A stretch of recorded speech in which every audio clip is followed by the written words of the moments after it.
Angela, you've been with the club almost a year now. So what prompted you to join the club?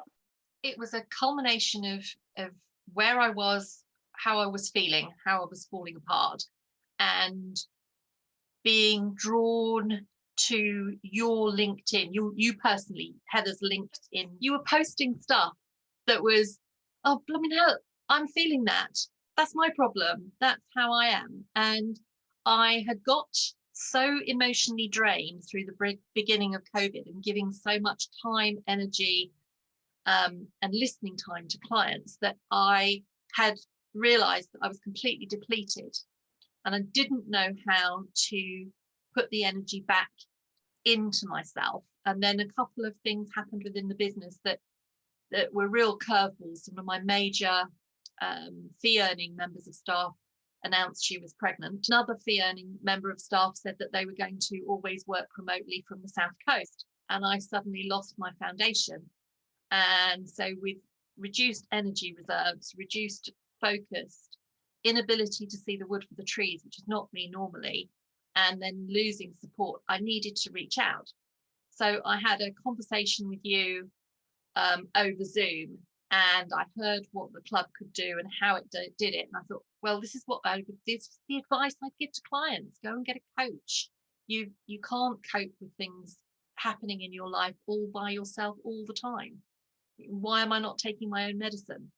So I started the coaching program, and it was, I don't know what it did, but it just provided me with a framework which was comfortable, somebody that I knew that was there for me, and I didn't have to worry about what I said or how I said it.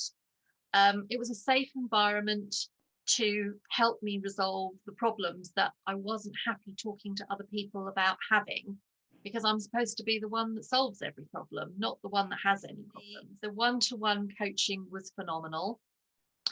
And the way that I had to be accountable and had to check in and had to talk meant that I just had to solve the problems because they were broken down for me. And I was reminded how much I was achieving, because that's the thing that people find so hard to do. And I'm always telling clients this, stop and smell the roses. Don't always think, oh my God, I've got this mountain to climb. Look back and think, oh, how far up the mountain I have climbed already. And sometimes you just, when you're giving so much to others, you don't know how to doctor yourself.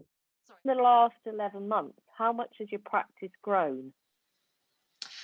In terms of turnover, probably 20,000 or so, not a great deal of money, but in terms of our capacity and ability to service our clients, we've doubled our staff. Our team members have doubled. So we're now got a much more solid foundation, so that I'm not, my heart doesn't sink when a new client phones.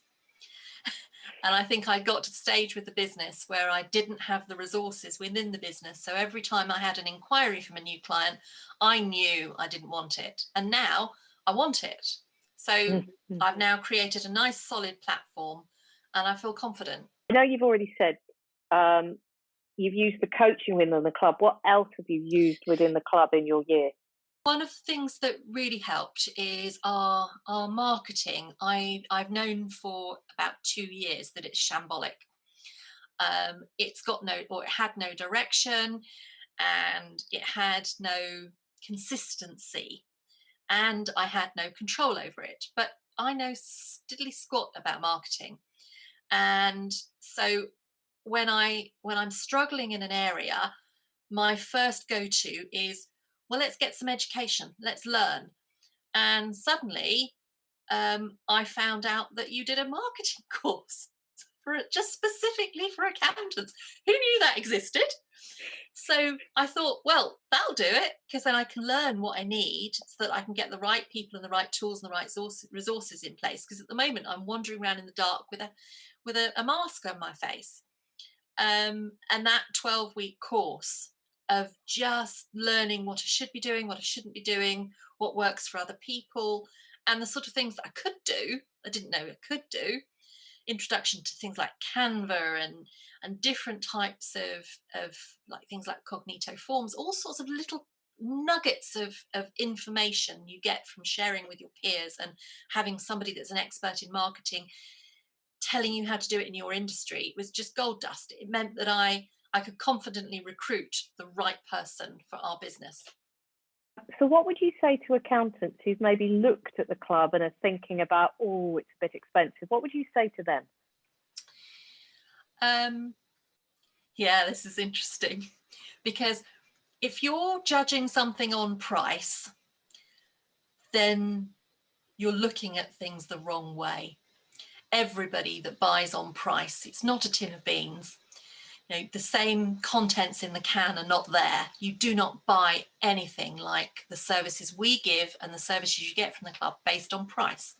So if you are concerned about price, go in at the beginning, go in at a small amount and just try it, because until you really know what's in the can, you can't judge whether that's expensive or not.